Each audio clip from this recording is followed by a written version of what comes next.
ಸಿರಿಯಲಿ ಮನಸ್ಸು ಮೆರೆಯಲಿ ನವಿಲೇ ನಿನ್ ಹಾಗೆಯೇ ಕುಣಿವೆ ನಿನ್ನಂತೆಯೇ ನಲಿವೆ ನವಿಲೇ ನವಿಲೇ ಈ ನೆಲದ ನೆಲೆಯಲಿ ಕನಸು ಸುರಿಯಲಿ ನವಿಲೇ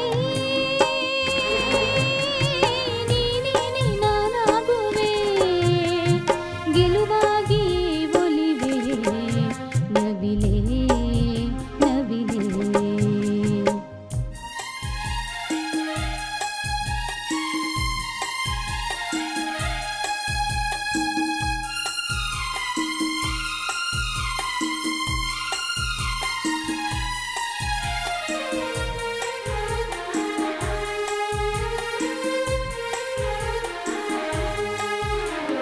ತಂಗಾಳಿ ಬೀಸಿ ಬರದೆ ಸೌಗಂಧ ಸುಖವ ತರದೆ ಚಿಗುರಿಲೆಯು ಎಲ್ಲಿ ಮೊರವೆ ನಿನ್ನ ಗೆಳತಿ ನಾನು ಮೊರೆವೆ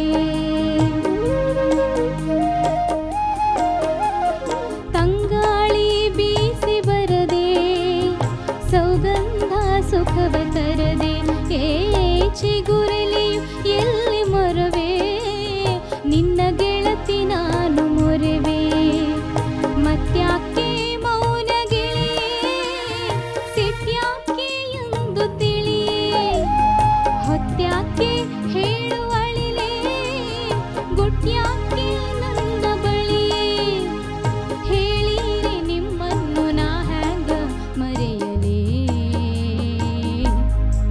ತೊರೆಯಲೇ ಈ ಹಸಿರು ಸಿರಿಯಲಿ ಮನಸ್ಸು ಮೆರೆಯಲಿ ನವಿಲೇ ನಿನ್ ಹಾಗೆಯೇ ಕುಣಿವೆ ನಿನ್ನಂತೆಯೇ ನಲಿವೆ ನವಿಲೇ ನವಿಲೇ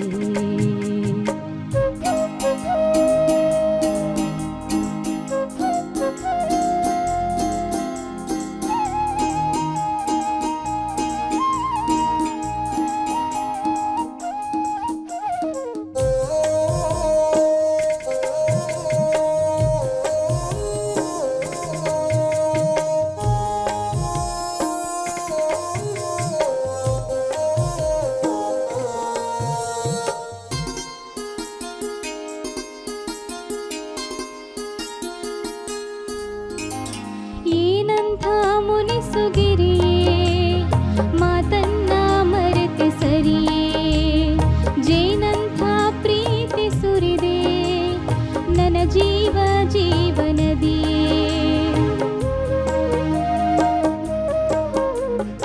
ಏನಂಥ ಮುನಿಸುಗಿರಿಯೇ ಮಾತನ್ನ ಮರೆತೆ ಸರಿಯೇ ಜೇನಂಥ ಪ್ರೀತಿ ಸುರಿದೆ ನನ್ನ ಜೀವ ಜೀವನದಿಯೇ ಸುರಲೋಕ ಇದನ್ನು ಬಿಡಲೇ ತವರಿಗೆ ಸಾಟಿದೆಯೇ ಚಿರಕಾಲ ಇಲ್ಲೇ ಇರಲೇ ನಗುತ್ತಿರೋ ನೀಲಿ ಮುಗಿಲೇ ನಾನಿನ್ನು ನಿಮ್ಮಿಂದ ಬಹುದೂರ ಸಾಗುವೆ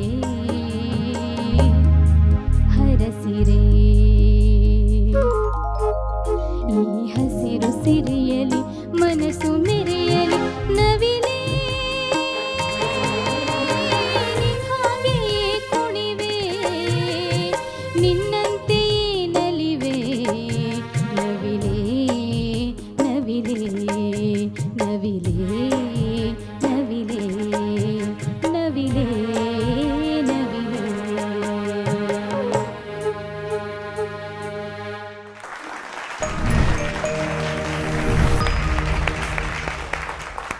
ವೈಷ್ಣವಿ ಗೂಳಿ ಆರಾಮ ಆರಾಮಕ್ಕ ನೀವು ಪ್ರಿಟಿಯಾಗಿ ಕಾಣಿಸ್ತಿದ್ದೀರಿ. Thank you. ನೀವು ಥ್ಯಾಂಕ್ ಯು. ನಾಗಮಂಡಲ ಚಿತ್ರದ ಈ ಹಾಡು ಈ ಮುಂಚೆನೂ ನೀವು ನಾಗಮಂಡಲ ಹಾಡಿದ್ರಿ ಅಲ್ಲ ಒಂದ್ಸಾರಿ? ಹಾಂ, ಕರೆಕ್ಟು. ಅರ್ಚನಾ ಮ್ಯಾಮ್, ನಾಗಮಂಡಲ ಚಿತ್ರದ ಮತ್ತೊಂದು ಅಲ್ವಾ, ಅದು ಹೆಸರಿಗೆ ತಕ್ಕ ಹಾಗೆ ಹಸಿರು ಎವರ್ ಗ್ರೀನ್ ಹಾಡೋದು. ಅವ್ರು ಮ್ಯಾಚಿಂಗ್ ಬೇರೆ ಮಾಡ್ಕೊಂಬಂದಿದ್ದಾರೆ ವೈಷ್ಣವಿ. ತುಂಬ ಸುಂದರವಾಗಿ ಹಾಡ್ದೆಯಮ್ಮ. Thank you. ಹಾಂ, ತಟ್ಟಿ ಚಪ್ಪಾಳೆ. ಓಪನಿಂಗ್ ಪಲ್ಲವಿಯಲ್ಲಿ ಮಾತ್ರ ನವಿಲೇ ಅಂತ ಹೇಳುವಾಗ ಸ್ವಲ್ಪ ನೀನು ಶಾರ್ಪ್ ಹೋಗ್ತಾ ಇದ್ದಿ, ಆಮೇಲೆ ಅದು ಕಾಣಿಸ್ಕೊಳ್ಲಿಲ್ಲ. ಲೋವರ್ ನೋಟ್ಸ್ ಬಂದಾಗ ನಿನಗೆ ನನನ ನನನ ಅಲ್ಲಿ ಶೇಕಿ ಆಗ್ತಿತ್ತು ಆ್ಯಂಡ್ ನಿಂಗೆ ರೀಚ್ ಆಗ್ತಿರ್ಲಿಲ್ಲ ಲೋವರ್ ನೋಟ್ಸು. ಆ್ಯಕ್ಚುಲಿ ಇನ್ನೊಂದು ಸ್ಕೇಲ್ ಹೈ ತೊಗೋಬೇಕಂತ ಮಾಡಿದ್ದಾರೆ, ಅದು ನವಿಲೆ ರೀಚ್ ಆಗುತ್ತೋ ಇಲ್ಲೋ ಅಂತ ನಾನೇ ಲೋ ಸ್ಕೇಲ್ ತೊಗೊಂಡೆ. ಅರ್ಥ ಆಯಿತು.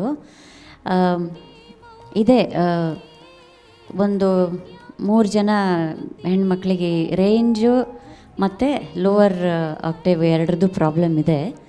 ಸೊ ಅದಕ್ಕೆ ನಾನು ಖರಜ್ ಮಾಡಿ ಅಂತ ಹೇಳ್ತಾ ಇರ್ತೀನಿ.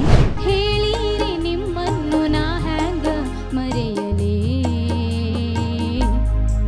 ತೊರೆಯಲೇ, ಈ ಹಸಿರು ಸಿರಿಯಲಿ ಮನಸ್ಸು ಮೆರೆಯಲಿ ನವಿಲೇ ನಿನ್ಹಾಗೆಯೇ ಕುಣಿವೆ.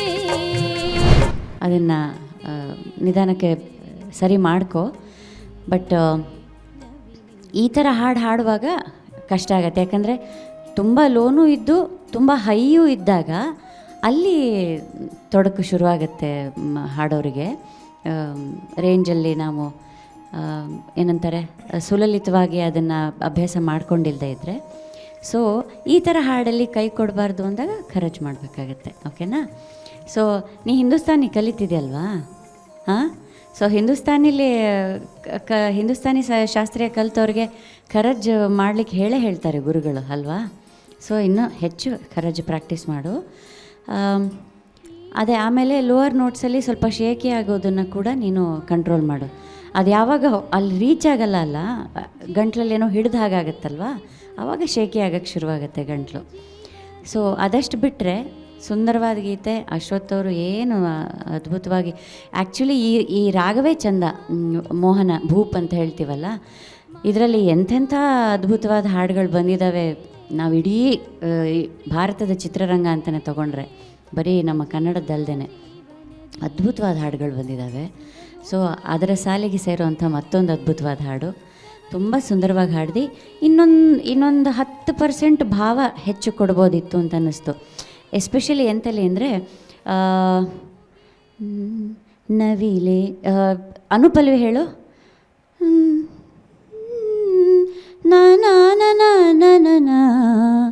ನವಿಲೆ ನವಿಲೆ, ಅದು ಅಲ್ಲಿ ನಿಂದು ಶಾಸ್ತ್ರೀಯ ಹೆಚ್ಚು ಬರ್ತಾಯಿತ್ತು.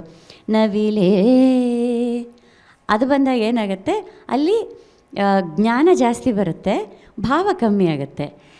ನವಿಲೆ ಅಂತ ಬರೋ ಬದಲು ನವಿಲೆ ಬರೀ ಮೆಂಡು ಆ ನುಕ್ಕು ಬೇಡ. ನವಿಲೆ ವ್ಯತ್ಯಾಸ ಗೊತ್ತಾಗ್ತಿದೆಯಾ? ನವಿಲೆ ನವಿಲೆ ಅಲ್ಲಿ ಸ್ವಲ್ಪ ಹಾರ್ಷಾಗಿ ಸೌಂಡ್ ಆಗುತ್ತೆ. ನವಿಲೆ ಅಷ್ಟೇ. ನವಿಲೆ ಅಂದಾಗ ಸ್ವಲ್ಪ ಹಾರ್ಷಾಗಿ ಕೇಳುತ್ತೆ. ಸೊ ಅಲ್ಲಿ ಸ್ವಲ್ಪ ಸಾಫ್ಟ್ ಮಾಡಿಕೊಂಡು ಗಮಕಗಳನ್ನು ಸ್ವಲ್ಪ ಸಾಫ್ಟರ್ ವರ್ಷನಲ್ಲಿ ಹಾಡಿದ್ರೆ ಚೆನ್ನಾಗಿರುತ್ತೆ. ಸೊ ಇದು ನನ್ನ ಸಣ್ಣ ಪುಟ್ಟ ಅಬ್ಸರ್ವೇಷನ್ಸ್. ಅಲ್ಲಿ ನೀನು ಕೆಲಸ ಮಾಡಿದ್ರೆ ಚೆನ್ನಾಗಿರುತ್ತೆ. God bless you. Thank you ma'am. ಮುಂದೆ ರಾಜು ಸರ್. ವೈಷ್ಣವಿ, ಈಗ ಈ ಹಾಡು ಸಿನಿಮಾ ಮಾಡಿರಲ್ಲ ಅಂದ್ಕೊಳ್ಳಿ, ಸಿನಿಮಾದಲ್ಲಿ ನೀವು ಕೇಳಿಲ್ಲ ಅಲ್ವಾ? ಯಾರೋ ಒಬ್ಬರು ಒಳ್ಳೆ ಡೈರೆಕ್ಟ್ರು ಕಂಪೋಸ್ ಮಾಡಿ ನಿಮ್ಮನ್ನು ಕರೆದಿರ್ತಾರೆ. ಆಗ ನೀವು ಹಾಡಬೇಕಂದ್ರೆ ಈ ಹಾಡಿನ ಸಾಹಿತ್ಯ ಏನು ಅಂತ ಅರ್ಥ ಮಾಡ್ಕೊಳ್ತೀರಿ. ಏನು ಅರ್ಥ ಆಯಿತು ನಿಮಗೇನು ಅರ್ಥ ಆಗಿದೆ ಈ ಹಾಡು? ಸಿನಿಮಾ ನೋಡಿಲ್ಲ ಅಂದರೆ ಡೈರೆಕ್ಟಾಗೇ ಬಂದು ಹಾಡನ್ನು ಹಾಡಿ ಅಂದರೆ ನೀವು ಹೇಗೆ ಹಾಡ್ತಿದ್ರಿ, ಏನಂತ ಅರ್ಥ ಮಾಡ್ಕೊಂಡು ಹಾಡ್ತಿದ್ರಿ? ಯಾವ ಸನ್ನಿವೇಶದಲ್ಲಿ ಹಾಡ್ತಿದ್ದಾರೆ ಅಂತ ಗೊತ್ತಾಗ್ತದೆ ಹೋಗಲಿ? ಸಾಹಿತ್ಯ ಒಂದು ಸಾಲು ಗೊತ್ತಿಲ್ಲ ಅಂದರೆ ಪರವಾಗಿಲ್ಲ, ತೊಂದರೆ ಇಲ್ಲ. ಏನು ಅನ್ಸುತ್ತೆ ಅದು ಹೇಳೋದು? ಪರಿಸರದ ಅದನ್ನ ವರ್ಣನೆ ಮಾಡಿರೋ ಥರ. ಅವು ಪರಿಸರನ ವರ್ಣನೆ ಮಾಡೋ ಥರ ಇದೆಯಾ? ಕರೆಕ್ಟ್ ವರ್ಣನೆ ಇದೆ ಇದರಲ್ಲಿ. ಆದರೆ ಮೂಲ ಹಾಡಲ್ಲಿ ಏನಿದೆ ಗೊತ್ತಾ? ಒಂದು ಹೆಣ್ಣು ಮಗಳು ತವರು ಮನೆಯಿಂದ ಗಂಡನ ಮನೆಗೆ ಹೋಗಬೇಕಾದ್ರೆ ಆಕೆ ಸುತ್ತ ಇದ್ದ ಪರಿಸರದ ಜೊತೆ ಮಾತಾಡ್ತಾಳೆ. ಆಕೆ ಮಾತಾಡ್ತಾಳೆ, ನನ್ನನ್ನು ಕಳಿಸ್ಕೊಡಿ. ಈ ಥರದ ಜನಪದ ಹಾಡುಗಳು ತುಂಬ ಇದೆ. ನಾನು ಹೋಗಿ ಬರ್ತೀನಿ, ನನ್ನ ಕಳಿಸ್ಕೊಡ್ರಿ ಅಂತೆಲ್ಲ ಹೇಳೋದಿದೆ. ರಾಮಾಯಣದಲ್ಲೂ ಬರುತ್ತೆ, ಮಹಾಭಾರತದಲ್ಲೂ, ಎಲ್ಲ ಸನ್ನಿವೇಶದಲ್ಲೂ ಈ ಥರದ್ದು ಹೆಣ್ಮಕ್ಳು ತವ್ರ ಮನೆ ಹಾಡುಗಳು ಬರ್ತವೆ. ಎಂಥ ಭಾವನೆ ಗೊತ್ತಮ್ಮ ಇದು?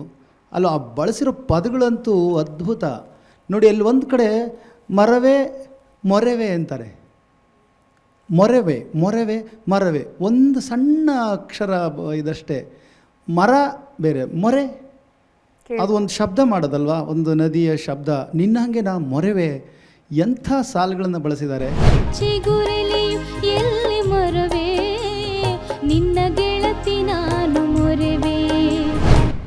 ಈ ಸಾಹಿತ್ಯದ ಭಾವನೆ ಅರ್ಥ ಆದರೆ ನಿನ್ನ ಹಾಡುಗಾರಿಕೆಯಲ್ಲಿ ಇನ್ನಷ್ಟು ಭಾವನೆಗಳು ತುಂಬಿ ಬರ್ತವೆ ಅನ್ನೋದು ನನ್ನ ವೈಯಕ್ತಿಕ ಅಭಿಪ್ರಾಯ.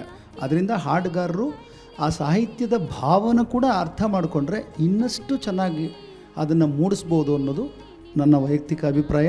ಮತ್ತು ಇವತ್ತಿನ ನಿನ್ನ ಹಾಡು ಕೇಳಿದ್ಮೇಲೆ ನನಗನ್ಸಿದ್ದು ಅಲ್ವಾ. ಒಳ್ಳೆಯದಾಗಲಿ, ಒಳ್ಳೆಯದಾಗಲಿ. Thank you sir.